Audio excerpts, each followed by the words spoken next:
Imagine living in the time after World War II. You hope for peace, but another struggle starts. Two superpowers battle to dominate the world. They don't fight directly, but this could start at any moment. If only just one of them would attack first. The United States of America and the Soviet Union both had a huge arsenal of atomic weapons. They were able to destroy the whole world 7 times over. And they would do it if they would be attacked first. A small mistake could lead to the annihilation of mankind. This is the start of the time of television and computer, the conflict between the United States and the USSR. It's called the Cold War. So what do we remember from last week? The Cold War was a period of tension between capitalist US and communist USSR. Both wanted to rule the world, but they never fought directly. It was more like a race to have more weapons than the other. It was a competition in any other aspect: science, sports, art, influence around the globe. So it is very important to understand the differences between these ideologies, not just for the test, but for the rest of your lives. You need to know this information in your daily life as a citizen, a taxpayer, an employer or employee, and a voter in a democratic country. So let's take a look at these ideologies again. What is capitalism? Well, capitalism stands for freedom and democracy, the ability to be able to choose for your own leader and to be the person that you want to be. You can be an individual, and there's tolerance towards minorities, people who are different than you, and those people also have laws that protect them. Another important part in capitalism is to make profit.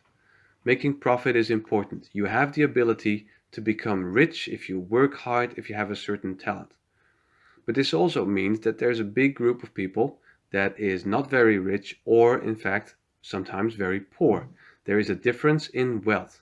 This could lead to all kinds of problems: jealousy, stealing, crime, and so on.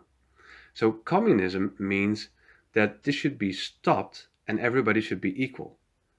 Die-hard communists, they say, well, why should we have difference in income? Why should we have crime and stealing? In communism, everybody is the same. So everybody gets the same amount of money. If you are a heart surgeon or a trash collector, everybody gets the same amount of money. The situation in the Soviet Union was that communism didn't have any freedom. It had a dictatorship of a communist party. And Lenin and Stalin decided that the state should own everything. The workers had to work in big factories, or they had to work on communal farms. So a person is like a part in a machine. There's no difference between people.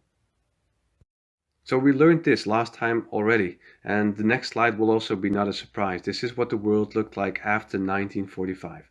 3 groups: the first world, capitalist countries in blue; second world, communist countries; and the third world, poor developing countries. Some of these countries now, today, 60 years later, are also capitalist countries, and they are very well developed. So you need this idea of what the world looked like to understand the Cold War. If you look on the next slide, you can see that the US and USSR are actually not very far apart. If you look at the map that we normally see, it looks like they are on complete different continents very far. But if you look from the North Pole, like we see on this picture, you can see that Alaska, which is United States, and Kamchatka from Russia or Soviet Union are actually very close. You can almost see Russia from the United States and the other way around. So now for something new. After World War II, the 3 most important allies met in Potsdam, Germany. President Roosevelt had passed away, and Truman was now President of the United States. He met Churchill of Britain and Stalin of the Soviet Union.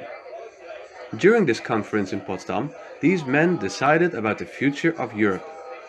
They drew borders and made plans to punish the Nazis and rebuild Germany. During the conference, they also made plans about how to end the war with Japan. During one of the meetings, Truman heard that his scientists were able to develop an atomic bomb and that they could use it immediately. This was a big secret. So Truman decided to use this atomic bomb. And when Stalin heard this eventually, he felt bamboozled because Truman had been lying to him during the meeting, which made him very angry. But during this meeting, they decided that the west of Europe would fall into the influence of the United States, Britain, France, and Canada, and those countries want to be capitalist democratic countries. So the East became part of the Soviet Union. Stalin promised them elections, but it was a lie. The countries became satellite states. They were only used for the wealth of Mother Russia. Let's zoom in on Germany, because this country was punished again after the war. It was demilitarized, and they had to pay reparations in the form of money and industry. Most importantly, it was torn apart, divided into several parts between Russia or Soviet Union and France and Britain and the United States. Its capital Berlin was also split into different zones. So let's continue. From that moment, Europe was split up. Churchill said that an iron curtain had descended on Europe. It became more and more difficult to cross borders and to find out what the other side was like. So this border between East and West was heavily guarded with fences, watchtowers, minefields, and soldiers. This is something that Trump can only dream about. So Stalin was happy with his part of Europe, but he didn't like it that the Allies still had a part of Berlin, because Berlin was in the middle of Soviet territory. So Stalin started to trigger the Allies by closing the supply roads to West Berlin. He hoped that the United States wouldn't risk a war for Berlin. So what was the United States going to do? Would they attack? Would they bomb or send soldiers? The US didn't do this, but they also didn't give up on West Berlin. They came up with an airlift. They sent hundreds of planes to West Berlin to bring food, fuel, and other products they needed. It was dangerous and expensive, but they didn't give up. This went on for months until Stalin was the first to give up. He didn't want to shoot down any planes and start a war himself. I think it's kind of cool that the Allies didn't give up on their small friend West Berlin. So we're going to skip these pictures of the cartoons and take one more look at Germany. Like I said, it was torn apart. West Germany became a country in 1949. It was called Bundesrepublik Deutschland. East Germany became a communist state in 1949 as well. It was called Deutsche Demokratische Republik. That was Eastern Germany, which means it was communist, and it wasn't democratic at all. Alright, enough about Germany already. Let's take a look at the bigger picture. Let's choose the viewpoint of the United States. Well, America desperately tried to prevent the spread of communism. They were afraid that communism would spread to other countries, and they feared that the whole world would become communist if they wouldn't do anything. So, not just Russia, but it could spread to Western Europe, China, India, South America. This attempt to stop the spread of communism is called containment. So how would the United States stop the spread of communism to Western Europe? Well, you have to know that a lot of countries were poor after the war, and the idea of equality and wealth for everybody was very tempting. So communist parties were founded in the West, and there were people who wanted to vote for them during elections. To stop this, the United States came up with an amazing plan, the Marshall Plan. It was named after George Marshall, the Minister of Foreign Affairs. It meant that European countries could get a loan from the United States. It was like a gift, fast and cheap money to rebuild. But there was a catch, like mostly in the United States. Well, you have to buy products from the United States if you want to rebuild. So in this way, the United States fought poverty in Europe, and it helped its allies to rebuild and fight communism. They also offered this to Eastern European countries, but those were not allowed to accept it from Stalin. The United States also tried to stop communism in a military way. They made a military alliance called the NATO, the North Atlantic Treaty Organization, and it was founded in 1949. These countries agreed to help each other in times of war. So if one of them would be attacked, the others would help. This made them powerful against the Soviet Union. Again, Stalin responded by founding his own group of friends, the Warsaw Pact. So Stalin, Soviet Union, and his evil minions decided to help each other in case of war. You can imagine that the tension would rise even more and more because of this, just like what happened before World War I. So because of the Marshall Plan, the Western European powers were able to rebuild quickly. After the war, 16 countries received 13 billion US dollars aid from the Marshall Plan. So by 1952, Western Europe's economy was flourishing and the East remained poor. Life in the East was hard. There was not a lot of money or food. Working conditions were terrible and the governments were communist dictatorships. They oppressed any form of free speech. You weren't even allowed to listen to Western music or make a joke about the government. To make sure that everybody followed the rules, the governments had secret police, such as the Stasi in Eastern Germany, and they listened to what people said and reported if they did something wrong. So these things were told to the government so that enemies of the state could be arrested. The Stasi was the biggest secret police network in the world. 1 out of 5 adults was a spy. There were no differences in wealth for normal people. Just the high officials in government. They had more, they were rich.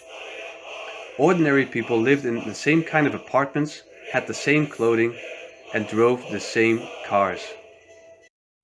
An important change happened in 1953. Joseph Stalin, dictator of the Soviet Union, died from a stroke. It is said that he lay on the floor of his study room for hours. He died in a pool of blood, urine, and puke because everybody was too afraid to go in and help him. At his funeral, thousands of people showed up. Hundreds of them were trampled in a crowd when they all wanted to pay their last respect to the former dictator at the same time. Well, the main question now is, what happened to the Soviet Union after the death of Stalin? Well, there was a new leader who stepped up, Nikita Khrushchev, the successor of Stalin. Khrushchev was seen as a simple and uneducated man. He could get strong bursts of rage and he was very unpredictable, but he was not as strict as a dictator as Stalin has been. There is a nice story about Khrushchev visiting the United States. It was really special that the leader of the USSR went to America, so he was welcomed with all regards possible.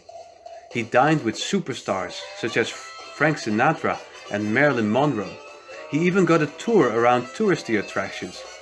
But during a speech on a stage, Khrushchev got really upset because he wasn't allowed to go to Disneyland. He said, "I demand to go to Disneyland."